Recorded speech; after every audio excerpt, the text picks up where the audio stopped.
Do they hate Ibrahim Traoré? Watch this, fellas. Therefore, as a union in the Africa Union, we are against any undemocratic removal of any government. Coups are not a panacea. They are not a solution to the challenges that we have. About Captain Ibrahim Traoré, I used to also fall for his hype. Like many people fall on TikTok. I saw another journalist another time saying, oh, did you see the way he was cheered when he arrived for the inauguration of the Ghanaian new president, Mr. Speaker? And I was excited like most people. Until I did some further research about what is exactly going on in Burkina Faso. And I want to challenge Senator Ledama to do the same, perhaps counter-check Senator Ledama. The things that you read online and the reality on ground, as Kenyans say. And I was shocked actually to learn that despite all this hype and the things that we read about, the things that they are doing, you know, first of all, I am not a fan of coups. I am a firm believer in democracy. I strongly believe that if there were lesser coups in Africa and more transitions by the ballot, Africa will advance better than it is doing through coups and by the power of the bullet. For that reason, I am not a big... What's up, everybody, brothers and sisters, ladies and gentlemen, welcome back to the channel, and I hope you're doing great from wherever you're watching this video from. In this video, I want us to talk about governance and leadership in Africa, and of course, amongst countries of Black people in and outside of the African continent. And central to this video is, of course, none other but the darling of Black people, the darling of African people, Captain Ibrahim Traoré. So recently, a senior or a seasoned Kenyan politician came under fire for remarks he made towards Captain Ibrahim Traoré, and young people in Kenya and of course across the continent of Africa were having none of what he had to say. And I want us to discuss and go into details on what really makes Captain Ibrahim Traoré stand out, or why is he so loved, not only in his country and not only in Africa, but across the world amongst Black people and even beyond. And at the same time, we'll also discuss, or we'll also realize, why is he also hated, probably in equal measure. Now, I want us to listen to this video by this Kenyan politician, and at the end of this video, we are going to dive right in. Unajua watu wengine wanafikiri ati wale viongozi wanaonyeshwa kwa mtandao ati wameweka bunduki hapa, wamekana barakoa. Mimi huona kwa mtandao ati wanafikiri ati huo ndio uongozi. My friends, let me tell you, when somebody has got a gun on his waist, na ingine aweke kwa meza, you cannot argue with that person.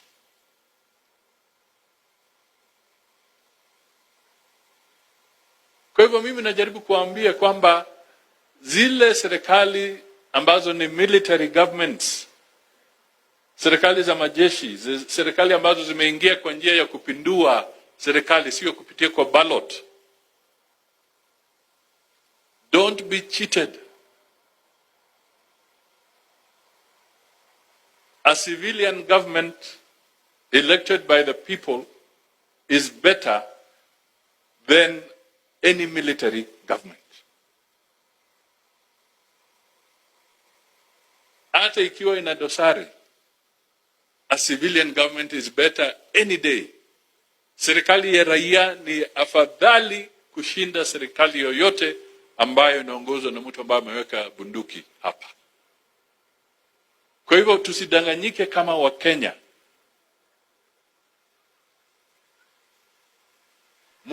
Mnajua kitu kinaitwa artificial intelligence, AI.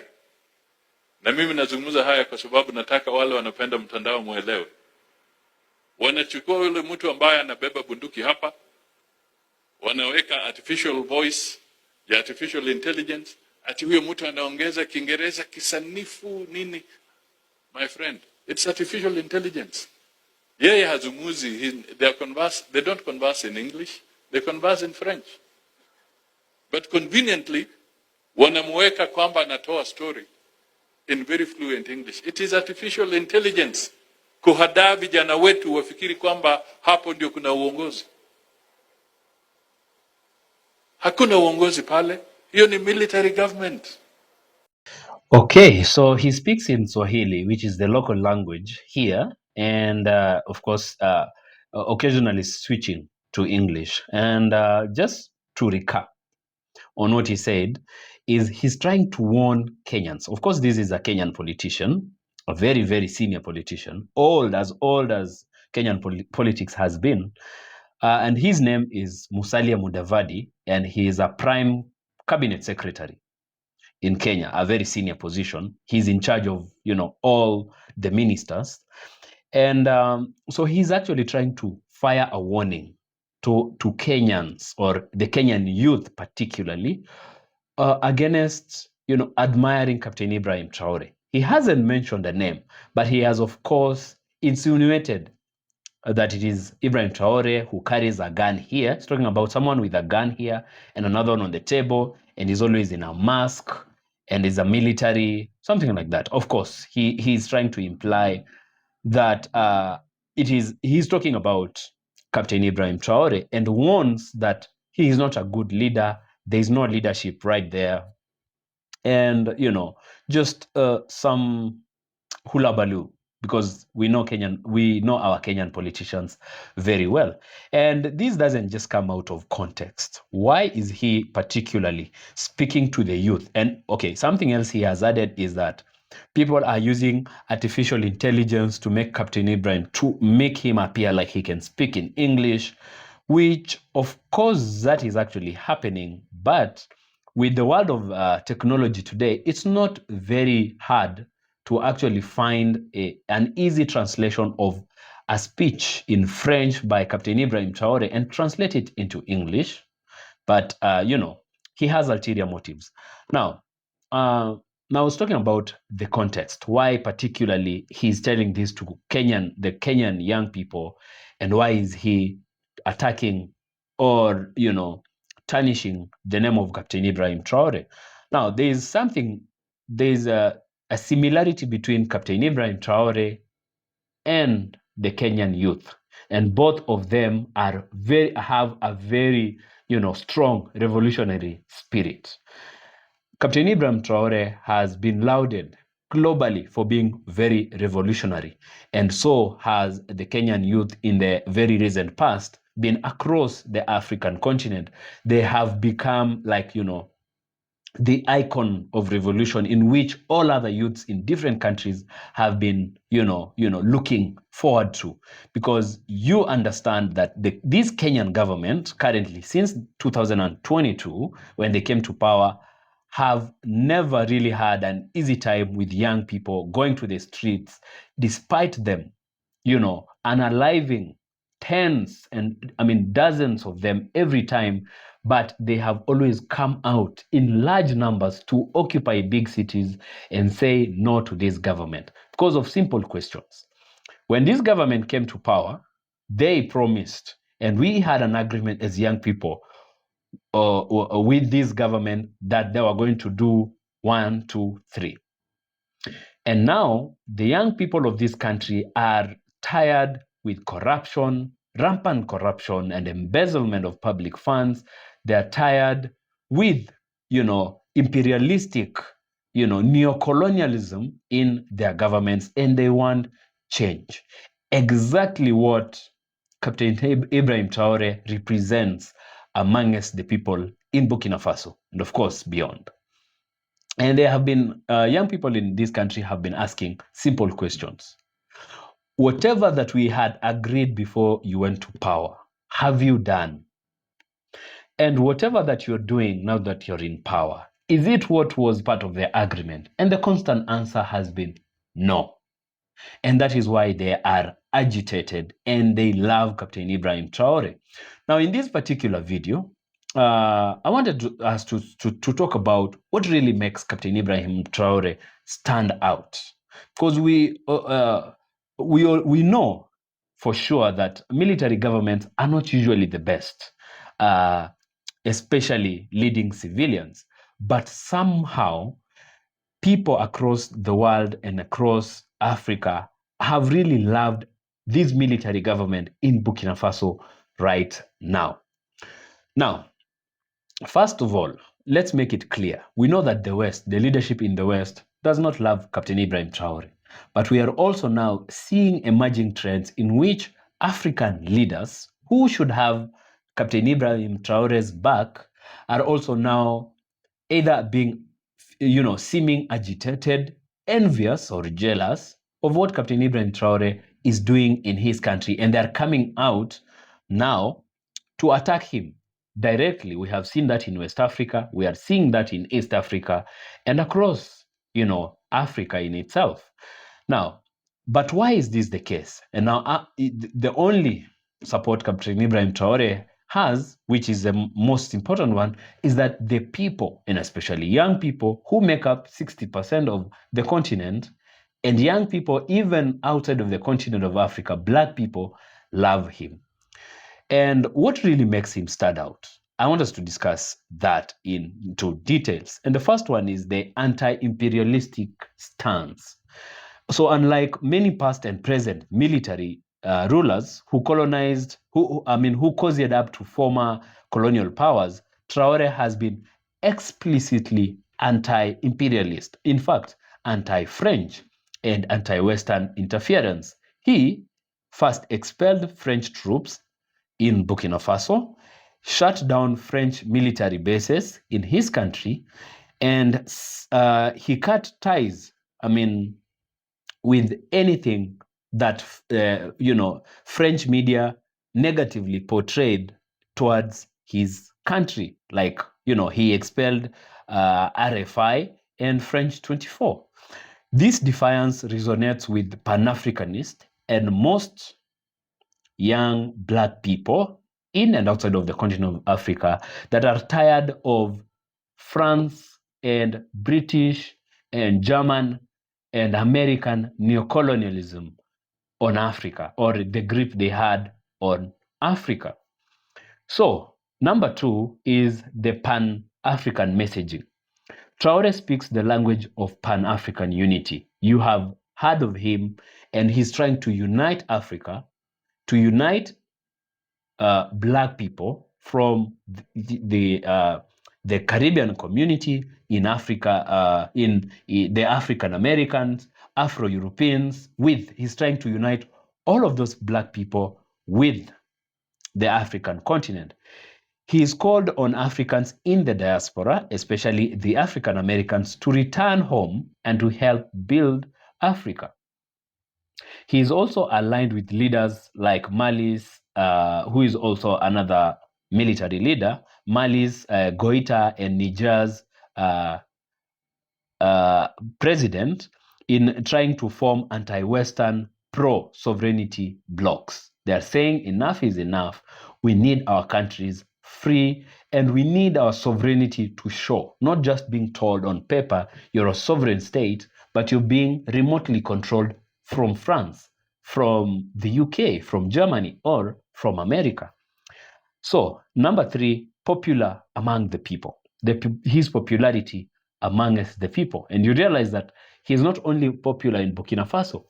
Kenyans love him like he is their president. South Africans, Nigerians, all across Africa, people really, really love Captain Ibrahim Traoré genuinely.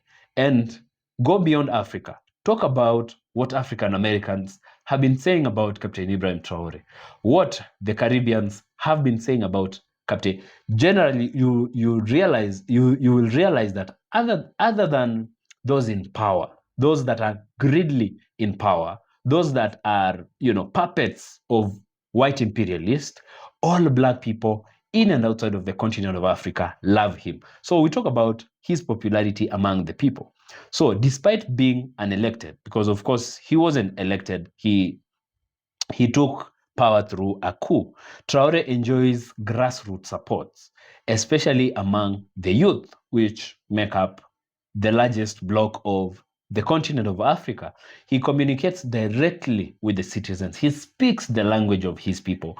He promotes self-reliance, calling out corruption, lazy elites, and foreign puppet leaders across the continent. He often appears in military uniform with humility, not flaunting wealth or power, not showing luxury watches, luxury suits from Turkey or from imported from Turkey, from France, from Italy, or wherever, or in flashy motorcades, flashy cars. Compare that to typically military leaders and even other civilian leaders in Africa who enrich themselves and distance from the people on the ground. And again, the fourth point is security and sovereignty first. Burkina Faso has obviously been ravaged by jihadist insurgencies, but Traore's focus has been reclaiming territory from terrorist groups, enlisting volunteers and local defense forces, and refusing foreign troops dictating military action. Because that, of course, that of course taints the whole essence of sovereignty. If you have another military telling your military what to do, then are you really independent? Are you really a sovereign state?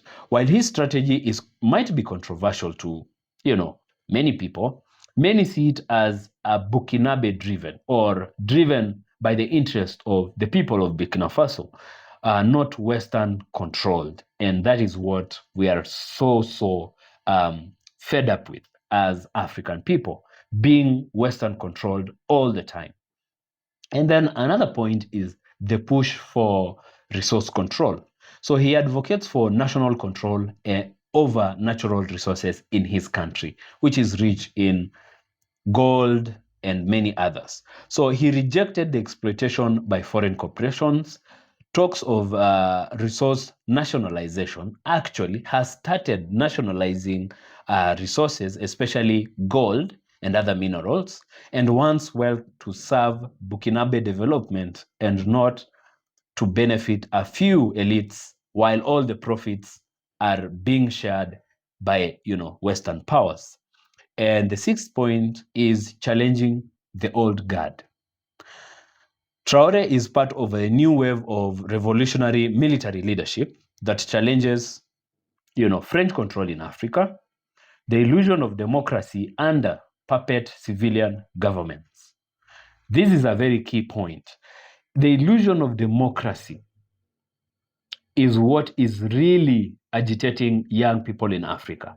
We don't have the democracy they talk about. The democracy we have is not serving us, so we'd rather not have it. And why Kenyan youth or other youth in different African countries would risk a military rule and a military government is that because what the civilian governments are purported to serve is not of the interest of the people. So it's rather we have someone like Captain Ibrahim Traoré. And also we're talking about the international financial systems that keep African countries poor. We have talked in this channel so much about the IMF and so much about the World Bank being proxies of neocolonialism, being proxies of Western influence and Western control of Africa. The seventh point I made was intellectual and ideological depth. So he's not just a soldier, he's an ideologically driven thinker. His speeches show awareness of historical oppression, which these so-called civilian governments, civilian leaders are not talking about. Africa has been oppressed since the beginning of the so-called independence in Africa. We have been oppressed pre-independence and post-independence, but they never talk about it because as long as their hands are greased, then they don't care about what happened to us historically. But Captain Ibrahim Traoré, shows awareness of historical oppression of his people, insights into African liberation, and a sense of continental vision. rarely seen in other rulers, be it military or even the civilian. We had a few who talked about the unity of Africa. One of them being Muammar Gaddafi and the likes of, Thomas Sankara, Patrice Lumumba, just among the few that are there. And you know what happened to them. And if you really want to know how Africa wants to unite and become a single bloc, the United States of Africa, then what can show you that clearly is their love for this president who is thinking about, the unity of Black people, the unity of the continent of Africa. So, in summary, we can actually say what really makes Captain Ibrahim Traoré different is he isn't just a soldier. He is actually, he is a revolutionist, he is a revolutionary. He blends military discipline with political vision. And that's actually what we want to see. Now, back to the leader in my country who was talking about him. We just wanted him to really also understand, and that was what the backlash was about, is that whatever he's trying to do is he's trying to derail the spirit of revolution that is in my country, in Kenya. The youth, the young people speaking truth to power, rising and coming out to the street and saying, we want to drain the swamp. We want all that clique of leaders like him and his fellows to go home. Sometimes others need to end up in jails, in court, and eventually in jail for the atrocities they themselves have committed to their countries by embezzlement of our resources. You cannot derail this revolution. We will stand with that person, that one, single one, that we think he has the interest of African people, of Black people at his heart. And it won't matter whether he's military or civilian. We are not standing with Captain Ibrahim Traoré because he's civilian. We stand with Captain Ibrahim Traoré because of what he, what he means and what we think of him, compared to what we think of the rest of the leaders in the various African countries, in the so-called, democracies, democratically elected civilian leaders. What he represents is far different, is exactly what we want from what we are getting from the so-called civilian leaders. Yeah, so that is what we had for you in this video. You can share your thoughts or what you think about this video, what you think about Captain Ibrahim Traoré and, this other leader.